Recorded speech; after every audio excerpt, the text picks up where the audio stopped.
रामपुर गांव में चंदन नाम का एक आदमी रहा करता था। वो बहुत गरीब था, जिस वजह से जंगल से लकड़ियां काटकर उन्हें बाजार में बेचा करता, क्योंकि इसी से वो अपना गुजारा करता था। एक दिन चंदन जंगल में लकड़ियां काट रहा था, तभी उसे किसी की आवाज सुनाई दी। बचाओ, बचाओ, कोई तो मुझे बचाओ, मेरी रक्षा करो। आवाज को सुनकर चंदन ने लकड़ियां काटना बंद कर दिया और इधर उधर हैरानी से देखने लगा, पर उसे वहाँ कोई भी दिखाई नहीं दिया, जिससे वो थोड़ा हैरान हुआ। अरे, ये आवाज किसकी है? यहाँ तो कोई दिखाई नहीं दे रहा। अरे, मैं बोल रही हूँ, बचाओ मुझे। तुमने मुझे पहचाना नहीं? लगता है मेरा भ्रम है, यहाँ कोई नहीं है। अगर कोई होता तो मुझे दिखाई देता। ये कहकर चंदन वहाँ से चला आया, क्योंकि दोपहर होने वाली थी। दूसरी तरफ एक सुंदर से महल में एक पत्थर की मूर्ति लगातार आंसू बहा रही थी। तभी वहाँ पर एक तोता आया। अरे, तुम दुखी क्यों हो रही हो? तुम तो ऐसे कह रहे हो जैसे तुम्हें कुछ पता ही ना हो। पता है, पर तुम चिंता ना करो, सब सही हो जाएगा। पता नहीं मैं कब इस मूर्ति से आजाद हो पाऊंगी। कितने वर्षों से मैं यहाँ पर कैद हूँ। हाँ हाँ, मुझे पता है, और लगता है अब तुम जल्दी ही आजाद होने वाली हो। बस थोड़ा सब्र रखो। वहीं चंदन अपने घर पर लकड़ियाँ लाया। तभी वहाँ पर गांव का श्यामू आया और बोला। अरे चंदन, तुम कहाँ से आ रहे हो? कहीं नहीं, बस जंगल से लकड़ियाँ काट कर लाया हूँ। अच्छा, वैसे तुम्हें पता लगा?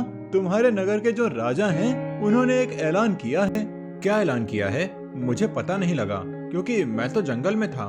अरे, उन्होंने ऐलान किया है, जो कोई भी उनकी बेटी को ढूंढ कर लाएगा, वो उन्हें 10,000 सोने की मुद्राएं देंगे। क्या उनकी बेटी? पर वो कहाँ चली गई? क्योंकि राजकुमारी का इस तरह गायब होना कुछ समझ नहीं आया। अरे, सुनने में आ रहा है कि राजकुमारी को कोई अगवा करके ले गया है और अभी तक उनका पता नहीं लगा, जिस वजह से राजा ने ये ऐलान किया है। अच्छा, तो अब मैं चलता हूँ, वैसे भी मुझे इन सब से क्या करना। ये कहकर श्यामू वहाँ से चला गया, जिस पर चंदन थोड़ा हैरान हुआ, क्योंकि 10,000 स्वर्ण मुद्राएं बहुत थी। और उसने कहा, अगर मैं राजकुमारी को ढूंढ कर ले आऊंगा तो कैसा रहेगा? महाराज मुझे 10,000 स्वर्ण मुद्राएं देंगे। वैसे भी इस गरीबी से तो मैं तंग आ चुका हूँ। ये कहकर वो दूसरे राज्य के लिए इस समय निकल गया, क्योंकि उसे पता था राजकुमारी को बहुत सारे लोग ढूंढने में लगे होंगे और वो इस अवसर को हाथ से नहीं जाने देना चाहता था। वहीं दूसरे राज्य का राजा अपने महल में काफी परेशान बैठा हुआ था। तभी वहाँ सेनापति आए और बोले, महाराज, आपने जैसा कहा था मैंने ऐलान कर दिया। क्या आपको लगता है कि राजकुमारी मिल जाएंगी? पता नहीं, पर मेरा मन किया तो मैंने ऐलान करवा दिया। मुझे तो समझ नहीं आ रहा कि आखिर राजकुमारी चली कहाँ गई, वो भी एकदम महल से। कहीं ऐसा तो नहीं कि उन्हें किसी ने अगवा कर लिया हो, क्योंकि हमारे दुश्मन बहुत सारे हैं। पर अगर किसी ने अगवा किया होता तो वो हमें जरूर खबर करते। ये किसी और का काम लग रहा है। वैसे महाराज, आपको क्या लग रहा है? क्योंकि हमने चारों तरफ राजकुमारी को ढूंढने के लिए सैनिक भेज दिए हैं। मैंने तो सब कुछ भगवान के हाथ छोड़ दिया है। अब जो कुछ भी होगा भगवान ही करेंगे। तभी वहाँ पर एक सैनिक आया और बोला, महाराज, दूसरे नगर से एक युवक आया है, वो आपसे मिलना चाहता है। हाँ हाँ, ठीक है, उसे भेज दो मेरे पास। ये सुनकर सैनिक वहाँ से चला गया। कुछ देर बाद चंदन वहाँ आया और उसने राजा से कहा, महाराज, आपने जो ऐलान किया मैंने उसे सुना। मैं आपकी बेटी को ढूंढने जा रहा हूँ। क्या आप बता सकते हैं वो कहाँ से गायब हुई? वो महल से ही रहस्यमय तरीके से गायब हो गई। अगर तुम उन्हें ले आते हो तो मैं तुम्हें 20,000 स्वर्ण मुद्राएं दे दूंगा। वैसे आपको किसी पर शक है? आखिर उन्हें कौन ले जा सकता है? नहीं नहीं, अगर मुझे शक होता तो मैं खुद ही पता कर लेता, ये ऐलान नहीं करवाता। ठीक है, तो मैं आपकी बेटी को ढूंढने जा रहा हूँ और 1 हफ्ते के अंदर ही उन्हें ढूंढ कर ले आऊंगा। क्या 1 हफ्ते के अंदर? अगर तुमने ऐसा कर दिया तो मैं तुम्हें 2 गुनी स्वर्ण मुद्राएं दूंगा। ये सुनकर चंदन काफी ज्यादा खुश हो गया और वहाँ से चला गया। पर वो थोड़ा परेशान भी था, क्योंकि उसने 1 हफ्ते के लिए कह तो दिया था। क्या वो सही समय पर राजकुमारी को महल में ला पाएगा? और उसने अपने आप से कहा, अरे, ये मैंने क्या कह दिया? मैं 1 हफ्ते में राजकुमारी को कहाँ से लाऊंगा? लगता है मेरा दिमाग खराब हो गया है, इसीलिए ऐसा कहा। वहीं दूसरी तरफ जंगल में तोता चारों तरफ घूम रहा था। तभी उसकी नजर चंदन पर गई। चंदन को देखकर तोता काफी खुश हुआ और अपने आप से बोला, आखिरकार मुझे शिकार मिल ही गया। अब मुझे अपने काम में लग जाना चाहिए। ये कहकर तोता चंदन के सामने पहुंच गया और उससे बोला, अरे आओ आओ, तुम्हारा इस जंगल में स्वागत है। मैं तुम्हारा ही इंतजार कर रहा था। तोते को बोलता देखकर चंदन काफी ज्यादा हैरान हुआ, क्योंकि उसने इससे पहले कभी भी तोते को बोलते हुए नहीं देखा। और उसने कहा, अरे तुम बोलने वाले तोते हो? हाँ हाँ, मैं बोलने वाला तोता हूँ और मैं आपका ही इंतजार कर रहा था। चलिए, आपकी रानी आपका इंतजार कर रही हैं। ये तुम क्या कह रहे हो? मेरी कोई रानी नहीं है, तुम्हें कोई गलतफहमी हुई है। अरे नहीं नहीं, आपको पता नहीं है। आप पिछले जन्म में एक राजा थे और आपकी एक रानी है जो आपका इंतजार कर रही हैं। अरे तोता भाई, जरूर तुम्हें कोई गलतफहमी हुई है। मैं तो एक साधारण सा इंसान हूँ। मैं यहाँ एक राजकुमारी को ढूंढने आया हूँ। चंदन की बात सुनकर तोता किसी सोच में पड़ गया और फिर उसने कहा, अच्छा, तो आप उन राजकुमारी को ढूंढ रहे हो? चलिए चलिए, मैं बताता हूँ वो कहाँ हैं। क्या तुम्हें पता है राजकुमारी कहाँ है? हाँ हाँ, मुझे पता है। चलिए, मैं आपको उन राजकुमारी के पास लेकर चलता हूँ। ये सुनकर चंदन तोते के पीछे जाने लगा। तभी चंदन को एक आवाज सुनाई दी, उसके पीछे मत जाइए वरना आप फंस जाएंगे। उसके पीछे मत जाइए, कृपया करके मेरे पास आ जाइए, मुझे बचा लीजिए। आवाज को सुनकर चंदन थोड़ा हैरान हुआ, क्योंकि उस दिन भी उसे यही आवाज सुनाई दी थी। उसने अपने आप से कहा, अरे ये आवाज किसकी है? क्या हुआ? आप रुक क्यों गए? ऐसा लगा जैसे किसी ने मुझे आवाज दी हो। नहीं नहीं, किसी ने आवाज नहीं दी। आप चलिए मेरे साथ। आपको राजकुमारी से नहीं मिलना? हाँ हाँ, मुझे मिलना है, चलो। मत जाइए वरना वो आपको फंसा देगा।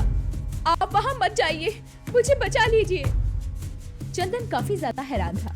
ऐसा लग रहा था जैसे वो किसी माया जाल में फंस रहा हो, क्योंकि इधर तोता और उधर वो रहस्यमय आवाज। कुछ ही देर में तोता चंदन को एक महल में ले आया, जो देखने में बहुत सुंदर था। अरे ये महल तो बहुत ही सुंदर है। आखिर जंगल में इतना सुंदर महल मैंने तो कभी नहीं देखा। ये महल हर किसी को दिखाई नहीं देता। क्या? तो फिर मुझे कैसे दिखाई दे रहा है? क्योंकि मैं आपको यहाँ लेकर आया हूँ। अब आप जल्दी अंदर आइए।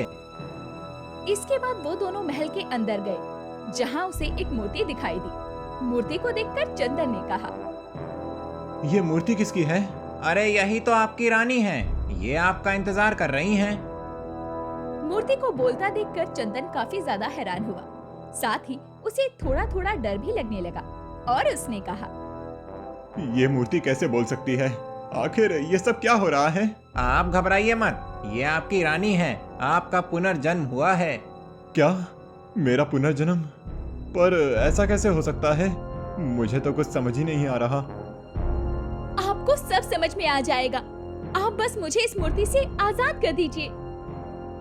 पर भला मैं आपको मूर्ति से कैसे आजाद करूंगा? मैं तो एक साधारण इंसान हूँ। हाँ हाँ, मुझे पता है। बस आपको मेरे लिए जादुई फल लाना है, जिससे मैं आजाद हो जाऊंगी, और वो फल आपको एक साधु देगा। ये सुनकर चंदन थोड़ा सोच में पड़ गया। तभी तोते ने कहा, क्या सोच रहे हैं? उसी फल को खाने से ये आजाद होगी। आप जल्दी से ले आइए, जिससे आप लोगों का फिर से मिलन हो सके। अगर ऐसी बात है तो ठीक है, मैं उस फल को लेने जा रहा हूँ। इसके बाद चंदन उस मूर्ति के बताए हुए रास्ते पर चला गया। अभी वो आराम से जा रहा था कि तभी उसे फिर से वही आवाज सुनाई दी, आप वहाँ मत जाइए। अगर आपने उसे आजाद कर दिया तो फिर वो आपको भी कैद कर लेगी, जैसे मुझे उसने कैद कर लिया है। आवाज को सुनकर चंदन थोड़ा हैरान हुआ। उसने इधर उधर देखा पर कोई नहीं था, जिस पर वो काफी ज्यादा हैरान हुआ और बोला, अरे कौन है यहाँ पर जो मुझे बार बार आवाज दे रहा है? आखिर सामने क्यों नहीं आ रहे? मुझे इस तरह डरा क्यों रहे हो? अरे मैं राजकुमारी हूँ, मुझे इस चुड़ैल ने कैद कर लिया है, मुझे आजाद करो। क्या राजकुमारी? क्या तुम वही राजकुमारी हो जो महल से रहस्यमय तरीके से गायब हो गई थी? हाँ हाँ, मैं वही राजकुमारी हूँ। मैं महल से घूमने निकली थी और इस मायावी जंगल में मुझे तोते ने कैद कर लिया क्योंकि वो अपनी रानी को आजाद करना चाहता है। क्या तोता? कहीं तुम उस तोते की बात तो नहीं कर रही जो बोल सकता है? हाँ हाँ, मैं उसी की बात कर रही हूँ। आप उसकी बातों में मत आ जाना, वरना वो आपको भी इसी तरह कैद कर लेगा। मुझे तो कुछ भी समझ नहीं आ रहा, आखिर ये सब क्या हो रहा है? आप मायावी जंगल में हैं अभी, आपको कुछ समझ में नहीं आएगा। आपको जैसा उसने कहा है आप वैसा ही कीजिए। बस जादुई फल को लाकर मुझे दे देना, जिससे मैं आजाद हो जाऊं। ये सुनकर चंदन काफी ज्यादा परेशान हुआ और उसने कहा, ठीक है, मैं जादुई फल लाकर तुम्हें दे दूंगा। इसके बाद वो वहाँ से चला गया। वहीं दूसरी तरफ महल में राजा काफी परेशान थे क्योंकि 2 दिन होने को आ गए, पर अभी तक राजकुमारी का कुछ अता पता नहीं लगा। जिस पर राजा ने कहा, पता नहीं राजकुमारी कहाँ है, अभी तक नहीं मिली। 2 दिन होने को आ गए हैं। महाराज आप चिंता न करें, वो युवक गया तो है, वैसे भी 2 ही दिन तो हुए हैं अभी। हाँ सही कह रहे हो, मैं तो भगवान से यही प्रार्थना कर रहा हूँ, मेरी बेटी मिल जाए। वहीं दूसरी तरफ चंदन साधु के पास पहुंच गया। साधु के पास आने के बाद उसने साधु को सारी बातें बताई, जिसे सुनकर साधु ने कहा, अच्छा, तो तुम उसी मायावी जंगल से आए हो, पर मुझे समझ नहीं आ रहा है कि मैं तुम्हारी बातों पर विश्वास कैसे करूं। मुझे पता है उस मायावी जंगल से जो कोई भी आता है वो विश्वास के लायक नहीं है, पर मैं सच कह रहा हूँ, मुझे राजकुमारी को बचाना है। ठीक है, अगर तुम सच बोल रहे हो तो तुम्हें एक परीक्षा देनी पड़ेगी। चलो मेरे साथ। इसके बाद साधु उसे जादुई फल के पेड़ के पास ले आया। वो पेड़ देखने में बहुत ही सुंदर था, जिसे देखकर चंदन ने कहा, अरे ये तो जादुई फल का पेड़ है। हाँ तुम सही कह रहे हो। अगर तुम्हारे मन में छल कपट नहीं है तो तुम इस पेड़ को छू लो। अगर तुम्हारे मन में छल कपट होगा तो तुम यहीं भस्म हो जाओगे। ये सुनकर चंदन थोड़ा घबरा गया क्योंकि वो यहाँ पर पैसों के लालच में तो आया था, पर उसके मन में और कोई छल कपट नहीं था और उसने भगवान का नाम लेकर पेड़ को छुआ तो कुछ नहीं हुआ। इस पर साधु ने कहा, अच्छी बात है, अब तुम इस जादुई फल को तोड़ लो और उस राजकुमारी को दे देना, पर ध्यान रखना अगर ये फल उस चुड़ैल के हाथ लग गया तो वो अमर हो जाएगी। नहीं नहीं, मैं ये फल सिर्फ राजकुमारी को ही दूंगा। इसके बाद चंदन ने फल को तोड़ लिया और वहाँ से साधु महाराज का आशीर्वाद लेकर चला आया। पर तभी साधु महाराज ने चंदन को रोका और उसे कुछ दिया, जिसके बाद चंदन वापस से मायावी जंगल आ गया, जहाँ पर पहले से ही राजकुमारी उसका इंतजार कर रही थी। और उसने कहा, आप कहाँ हैं राजकुमारी? मैं जादुई फल ले आया हूँ। तभी अचानक से एक आवाज आई, मैं यहाँ हूँ, मुझे दे दीजिए। पर मैं कैसे पता लगाऊं आप कहाँ पर हैं? आप ऐसा कीजिए, ये सामने जो पेड़ है यहीं रख दीजिए, मैं फल ले लूंगी। ये कहकर चंदन ने वहीं पर फल रख दिया। फल खाते ही राजकुमारी चंदन को दिखने लगी, जिससे चंदन काफी ज्यादा खुश हुआ और बोला, आखिरकार आप मुझे मिल ही गईं। आपके पिताजी आपका इंतजार कर रहे हैं, चलिए अब यहाँ से। हाँ हाँ जल्दी चलो, अगर उस तोते ने देख लिया तो वो हमें छोड़ेगा नहीं। इसके बाद चंदन राजकुमारी को उस जंगल से बाहर ले जाने लगा। तभी तोते ने देख लिया और उन दोनों को रोक कर बोला, कहाँ जा रहे हो तुम लोग? मैंने तुमसे जादुई फल लाने के लिए कहा था, कहाँ है वो फल? वो फल तो मैंने राजकुमारी को दे दिया क्योंकि मुझे पता लग गया तू अपनी रानी को जिंदा करना चाहता है। हाँ सही कहा, अगर तूने मुझे वो फल नहीं दिया तो मैं तुझे भी गायब कर दूंगा, जैसे अभी इसे कर दिया था। तू मेरा कुछ नहीं बिगाड़ पाएगा, मुझे तेरे इरादे पता लग गए हैं। हट जा मेरे सामने से, वरना तू मारा जाएगा। अच्छा, मैं मारा जाऊंगा, देखता हूँ कौन मारा जाता है। ये कहकर तोता जैसे ही अपने जादू का उपयोग करने वाला था, चंदन ने उस पर पवित्र जल डाल दिया, जिससे तोता वहीं जलकर मर गया। ये देखकर राजकुमारी ने कहा, अरे ये आपके पास पवित्र जल कहाँ से आया?